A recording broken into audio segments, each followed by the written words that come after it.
Tanzania has taken a bold step. As a son of the late President Idi Amin, who fought Tanzania, some people might find it shocking that I am speaking proudly of that country. But for us, the past is the past. And in fact, we look at Tanzanians as brothers who are actually misinformed by the international media and by my father's local enemies into fighting us.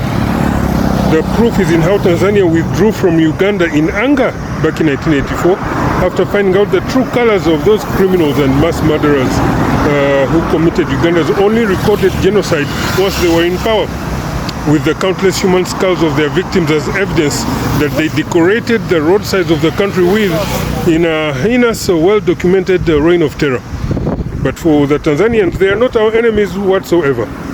Again, the past is the past, and my father had friendly discussions with some of their former soldiers who fought the war and whom we met accidentally in Saudi Arabia as they came to perform the Hajj in Mecca, and they themselves declared that they wish their leader had known the truth about my father, President Idi Amin. Anyway, let's get back to the issue of the day. Remember in 2022 when Western allies slapped their most devastating sanctions against Russia, President Vladimir Putin enacted unique monetary policy innovations that saved his country from economic collapse.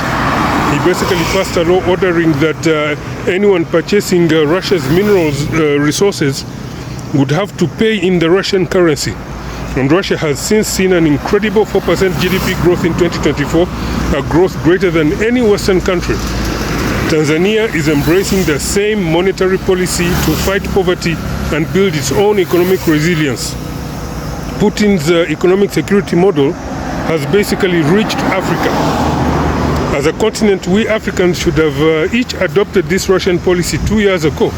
The policy stops any pricing or sales of goods and services in any foreign currency, while maintaining the activities of forex bureaus as usual, so that foreign persons or foreign entities who need the local currency can easily obtain it from the usual licensed outlets.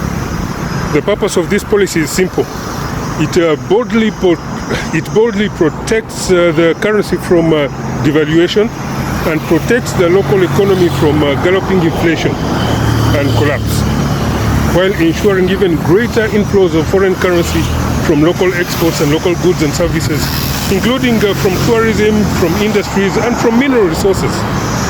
Tanzania has copied this Russian policy, which single-handedly protected the Russian economy from collapse, despite 25,000 Western economic sanctions in 2022 that were intent on killing the Russian people and the economy and throwing any survivors back to Stone Age economics.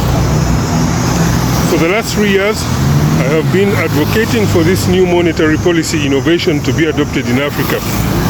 It is literally a special economic operation, a policy advisory that you cannot get from old Western economies, because it is just 3 years that we have all been able to see its implementation from scratch in the news, and its great results on the Russian economy, which has grown an incredible 4% last year despite the unbelievable challenge it faced.